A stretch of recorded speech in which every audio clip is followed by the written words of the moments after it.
Hi, I'm Azlee and you're watching In Focus. Now this week, we're in Singapore. Singapore is a country which is the epitome of first world development in the Southeast Asian region. It has a good economy, it has zero poverty, the people are happy and content, harmonious society. Seems like they have it all. But recently, the Singaporean government declared a law which seems to be wanting to curb the online media in the country. And this caused a lot of anger among Singaporeans. So is it really as good as it seems on this small little island?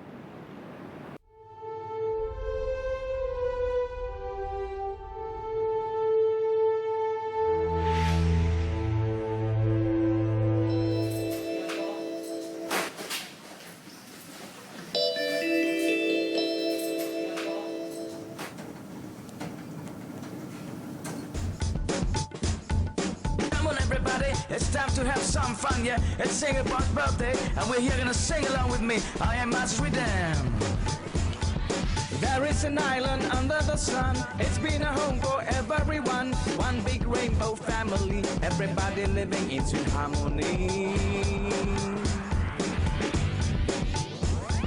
You are my friend, you are my brother, just like my sisters, best friends forever. Everybody got Facebook and Twitter. Come on, everybody, dance together. Come on, everyone, sing this rhyme. Let it rain or let it shine. Let's have the best party all full time. Yeah, yeah, yeah. Happy birthday, happy birthday, happy birthday, Singapore.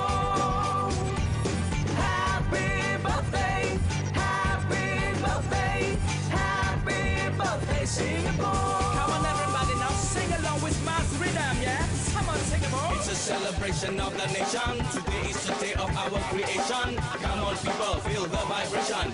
Everybody sing in jubilation. Pasir Ris, Bedok, Simei and Gelang, Punggol, Tampines, Marsiling, Hougang, Bukit Batok, UT, Bukit Panjang, Ang Mo Kio, Toa Payoh, Woodland, Sengkang, Teh Tarik, Kari, Pap, Roti Prata, Kopi, Susu, Teh, Si, Roti Bakar, Kacang.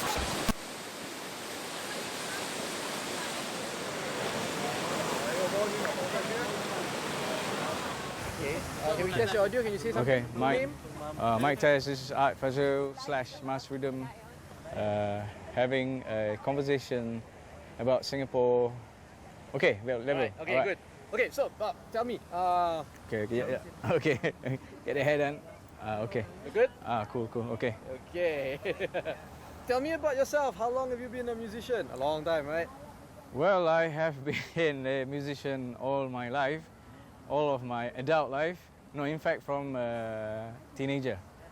So I started out writing songs for Rami Sarip, and then I wrote for Ella, Left-Handed, the whole rock thing that was happening in Malaysia and Singapore. And then somewhere in the mid-90s, I went off to London, and then I stayed there for about, I think, 10 years plus minus thereabout, and then I came back. Yeah, so yeah, I'm constantly moving about. Even now, I'm between Singapore and Kuala Lumpur.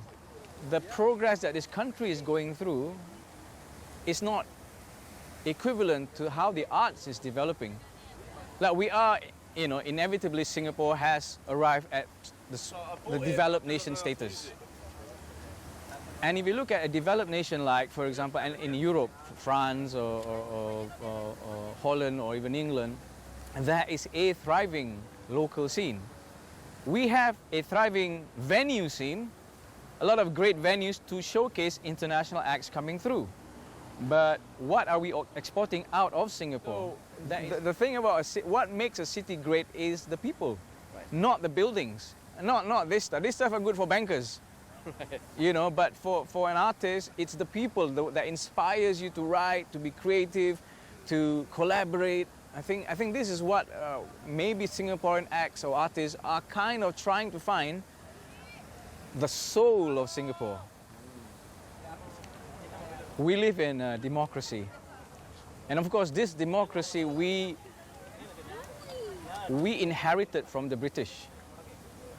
It's not that we did not develop democracy. It was from the Greeks, Renaissance, and then, the Middle Ages, whatever, and then right up to 1800s and the British coming here. So before they left, instead of giving back the power to the sultans, they develop another system and say, okay, here's democracy. Why don't you develop from here? And so this is where we're at now. So with democracy, there is freedom of speech. Essentially, we are still Asians and binded by primeval Asian sensitivities. And for a very long time, our leaders were seen as demigods, people who came from the sky, untouchable, sacred. But with democracy and freedom of speech, especially in this postmodern context, it has blurred that boundary. Suddenly, the guy that is ruling you is not that sacred. You can take pot shots at him, especially with social media.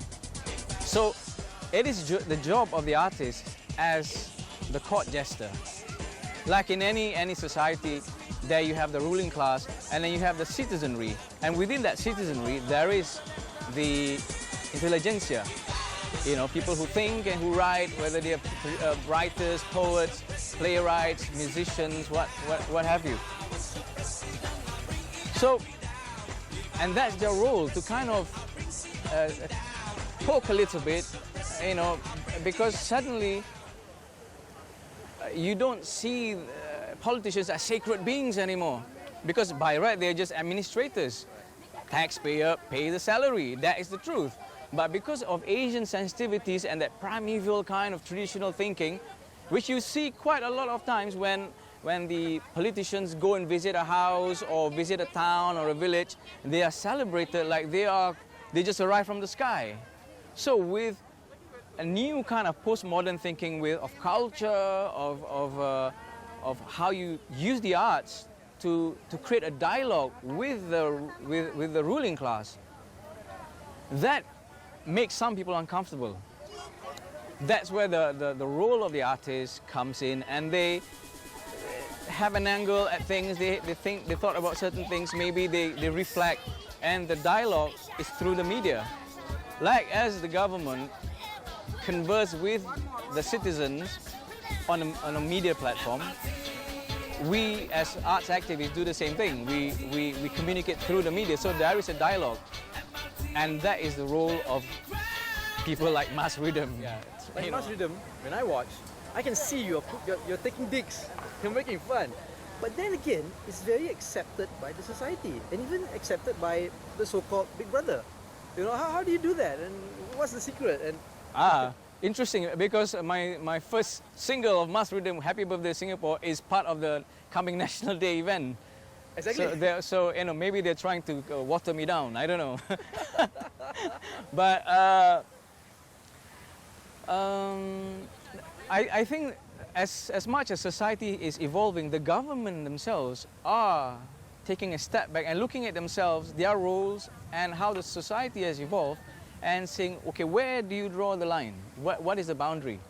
So I think as long as you are making sense, you are creating a dialogue, you are not causing any kind of rift between race or religion, I think there is space for the artists in Singapore, from my experience, to sort of present your works in the manner that you would like whether it's satire, whether it's comedy, taking digs a bit at the system and all that. Because they are kind of learning, as much as the people are learning where the boundaries are. And the boundaries have moved on further than it's been before. The exponential growth of the boundary is amazing, because you have all this, you know, I'm pushing the envelope, so to speak. You know, I have people coming out to me and say, are you not afraid? You know, I said, why would I be afraid? I'm speaking, number one, as a citizen. I'm bringing up certain issues. I'm not encouraging people to go out in the streets and, you know, cause a riot. So I think people themselves are kind of, because of what's been going on in the past, that people are readjusting to this newfound freedom, so-called, you know.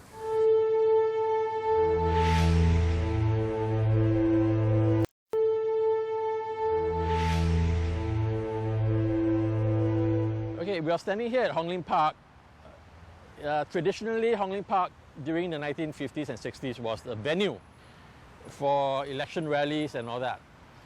And if you look around, there are hotels, commercial buildings, government buildings, the subordinate court is there, the Ministry of Manpower is there, shopping malls.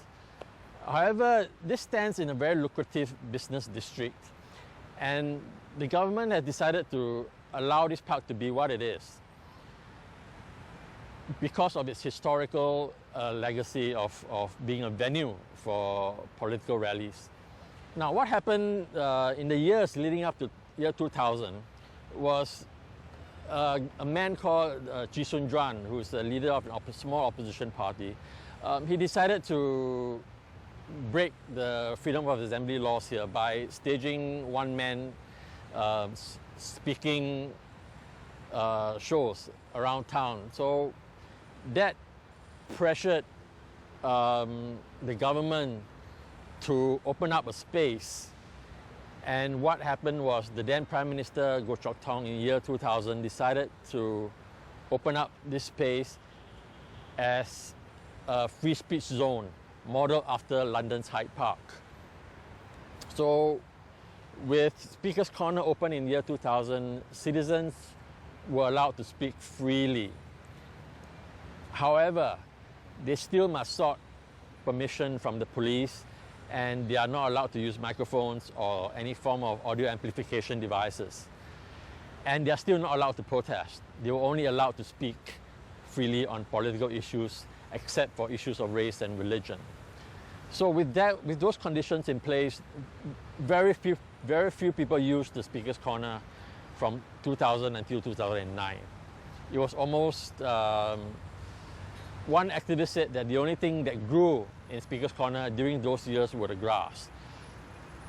However, in 2009, the incoming Prime Minister Lee Hsien Loong decided to open up Speaker's Corner to allow for protest. And this came about also because of Dr. Chee Soon-juan, who went on a civil disobedience campaign. He and a small group of people decided to protest in and about town, and they paid the price for it by going to jail. So in 2009, the Prime Minister decided to open up this park so that I think they could control these small groups of protest. So with this new regulation, citizens no longer need to apply to the police for a permit. All they need to do was to inform the national parks online that they are going to hold an event here. And the prohibitions against the protests were lifted. So people are allowed now to freely protest in Hong Lim Park. However, issues of race and religions are still forbidden. Yeah, hi, my name is Martyn See. I'm a filmmaker in Singapore. My first documentary called Singapore Rebel, which was made in 2005, which documented the career of Dr. Chee Soon-juan, who is an opposition leader in Singapore. For that film, I was interrogated by the police. The film was of course banned. So over a course of a year and a half, I had to attend police interrogation sessions to answer as to why I made the film, as to how I funded the film and all that. So that went on for a year and a half, and later on in about 2009, 4 years after I made the film, the government decided to allow the film. So Singapore Rebel is now not banned. While I was being banned for Singapore Rebel, I made other films. One of which was Sahat Zahari's 17 Years, which I basically interviewed the former detainee and the former chief editor of Utusan Melayu. And that film, till this day in 2013, is still banned, although the police did not call me up for that. And I made another film which was basically a recording of a speech by another former political detainee, Dr. Lim Hock Siew, the late Dr. Lim. That film is also banned. So I have currently 2 films banned under the Films Act of Singapore by the Singapore government. Right, in Singapore, basically there are 3 layers of censorship. The first layer is very obvious. These are the laws that, that censor us, such as the Sedition Act, which you have in Malaysia, Internal Security Act, the Newspaper Printing and Presses Act, civil defamation laws, Undesirable Publications Act. Many of these laws are meant to limit information, are meant to censor information. And then there is a second layer of censorship in Singapore, and that is the subsidiary regulations. A very good example is that the very recent regulations that the Media Development Authority (MDA) in Singapore passed, which basically dictate that any websites that contravene the regulations will be told to shut down, and any website which the government deems to have more than 50,000 visitors a day would be subjected to a bond of $50,000 and subjected to all sorts of conditions. So there was a lot of protests raised about these regulations. So that is an example of a second layer of censorship, whereby subsidiary legislations which do not go through Parliament but are passed by government boards such as the MDA. And the third layer of censorship in Singapore is basically self-censorship. Because of the layer 1 and layer 2, the people are fearful of breaking the law because they don't know where they stand. So a lot of times artists, activists and journalists tend to err on the safe side. And they self-censor themselves a lot. So the most insidious form of censorship is self-censorship, and the third layer of censorship in Singapore is that. So with these three layers of censorship in Singapore, you know, it deters a lot of people from speaking out. But slowly and slowly, with spaces such as the Speaker's Corner, Singaporeans are becoming to overcome their fear of speaking out. So I think that's good. Yeah. The reason why I chose to make alternative political films about alternative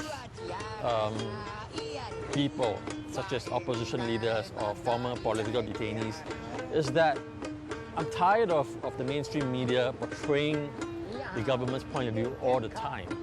So I wanted to meet people who are not portrayed in the mainstream media.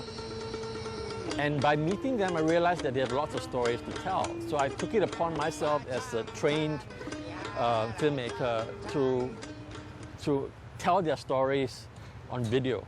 And now with YouTube and all that, it allows an avenue for me to show these films to the general public.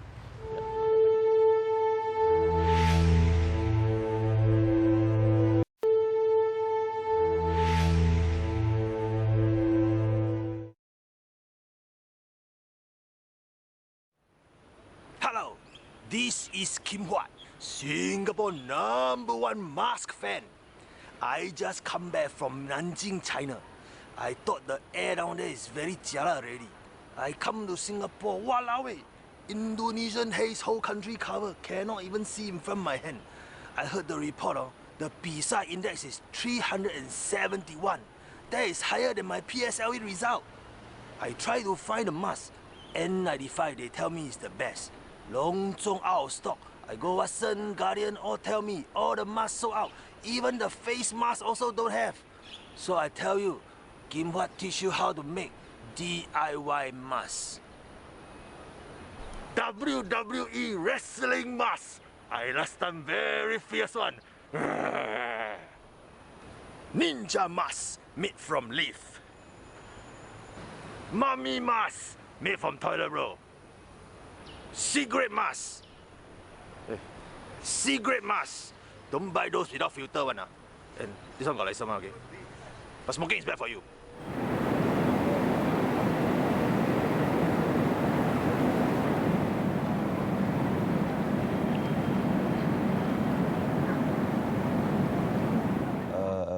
everyone calls me Brown or Mr. Brown. I've been around since 97 online, 96 even.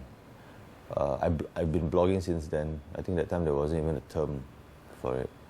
And I produce videos and podcasts as well as write. All this stuff. I also enjoy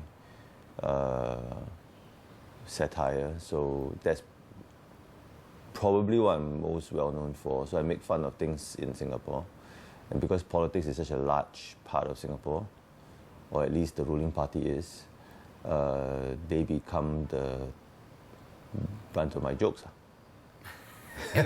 They don't like this satire of yours. Well, I think they're a little bit more tolerant now, but yeah, it was probably not well received back then. And at one point, I had a newspaper column, and it was offered to me because that newspaper then felt that we just need a few days. The paper then thought that my blogging was interesting and funny, so they gave me a column, and that lasted from 2003 July to exactly 3 years, 2006 July. It kind of ended. The government took issue with one of my columns. I think maybe they took it a little bit too seriously. I was making fun of different parts of the government, and then they wrote a strongly worded letter to the papers, and the newspaper suspended my column after that. Yeah, that was pretty big thing then, and there was a huge backlash from my readers who probably enjoyed reading what I wrote. Yeah, so that was a bit of a shame to lose the column. What did you write about? Was it that serious? No, I wasn't. I was just taking the piss. Am I allowed to say taking the piss on Astro? Yes, you are. Yeah, and I guess maybe they didn't label it enough. Like it should have said, "This is a joke."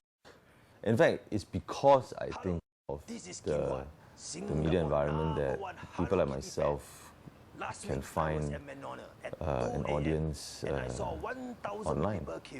Because you know, you in fact you do it despite the environment, and people enjoy an outlet. So if they can't find it in mainstream media, then they're going to take it online, and that's what happened actually. So I have a reach that's beyond my lot, you know, something that's beyond my small little world, that one person can have that big an audience. And I appreciate it. I love the opportunity to do this, what I do. But definitely I don't get any grants or stuff to do what I do. Now, for new media, I mean, recently the government came up with a law, right? a new rule of regulation. Is new media going to go down the lines of traditional media now in Singapore? They can try, but you know, the internet routes around damage, routes around roadblocks, as if it were, you know, bacteria, a virus. It just goes around it. So you can't control the internet. You might as well just try to, you know, stop the ocean. I mean, I think it is foolish to try to take traditional laws that are meant for traditional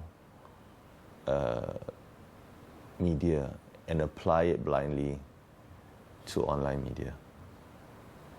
Not to say that online media should not be subject to the laws of the land, but you cannot take laws which apply to an older medium and try and make it work for a new medium. That is a mistake. And this is what they were trying to do with this new law, because they were saying, oh, the newspapers are subject to this, you know, particular law, so we should also make the online newspapers subject to the same law, the same way. So that part is a huge issue to me. Okay. I think everybody is more vocal now because, you know, things aren't rosy as used to be, and people are not so People have an avenue now, right? They have Facebook. They have even PM has Facebook. Oh, PM has Facebook. Underwear mask. I visit him This one not sometimes. bad. Can see, you see? Yeah, just to say Look a hi. bit like Spider-Man. So they're very vocal. I mean, it's very strange. In the past, people were like, oh, we mustn't say things because, you know, And the last afterwards, mask is the easy to and do. people know that It's we called don't a like the finger government mask. policy, then we affect our You see, HDB application. Straight away all the dirty air I'm come. like, no But when more. you I talk mean, it, people I are tend to like, be funny. you know, wearing I tell T-shirt you, with Focus I'm Party. very angry the You know, they Indonesian go minister online with their real say that we are names very and they'll say, childish. see. Foreign childish. Yeah. So You that childish, it's ah. there, We you don't know, friend you, then you and know. it's a new reality. And the last election in 2011, see, I forgot already. 2011 showed that shift. It was a huge shift, and they lost votes too. So people are not that quiet anymore. Are they listening? Are they listening, government? Well, they say they are. I'm sure they mean to. Well, they whether or not people believe that they are listening is another question. Right. Yeah, and we will find out in the next election in 2016, I guess. Right. I'm going to continue what I do best, which is laugh at everybody and laugh at the government and laugh at life in Singapore. And now I'm very happy to see more people are joining me. So yay! You know. Do you think the government one day learn to laugh with you? I think they kind of do that because they kind of realize I'm pretty moderate. I'm a nice guy, you know, not a radically, you know, extremist person. So you better laugh with me, if not how.